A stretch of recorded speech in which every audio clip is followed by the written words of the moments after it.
The lottery. The morning of June 27th was clear and sunny, with the fresh warmth of a full summer day. The flowers were blossoming profusely and the grass was richly green.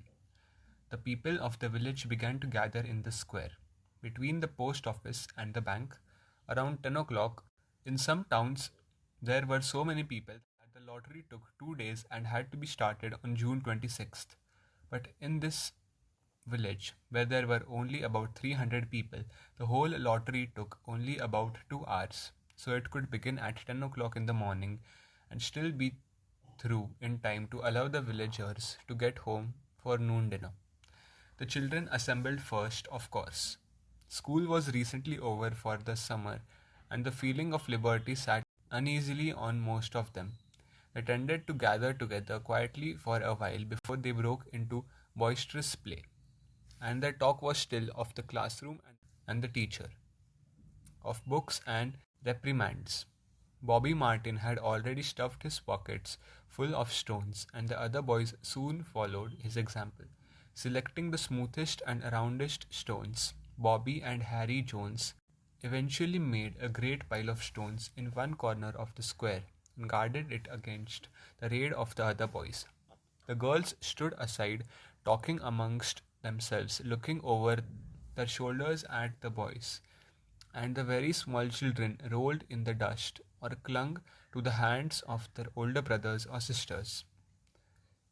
Soon the men began to gather, surveying their own children, speaking of planting and rain, tractors and taxes.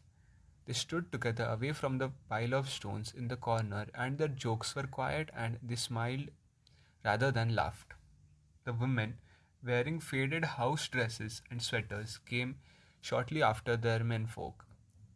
They greeted one another and exchanged bits of gossip as they went to join their husbands.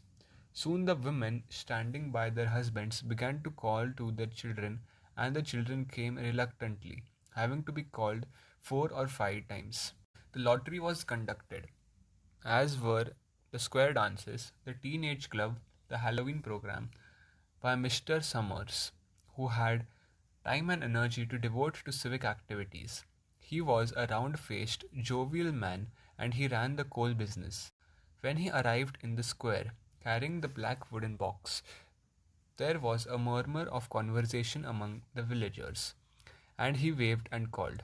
The postmaster, Mr. Graves, followed him carrying a 3 legged stool, and the stool was put in the center of the square, and Mr. Summers set the black box down on it.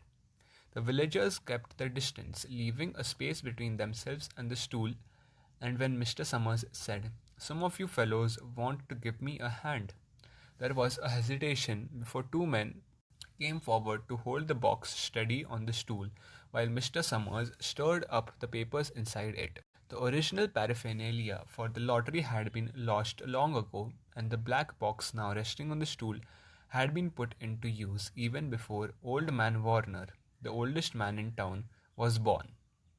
Mr. Summers spoke frequently to the villagers about making a new box, but no one liked to upset even as much tradition as there was represented by the black box.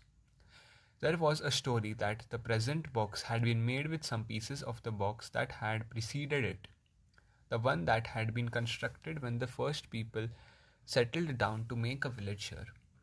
Every year after the lottery, Mr. Summers began talking about a new box, but every year the subject was allowed to fade off without anything's being done.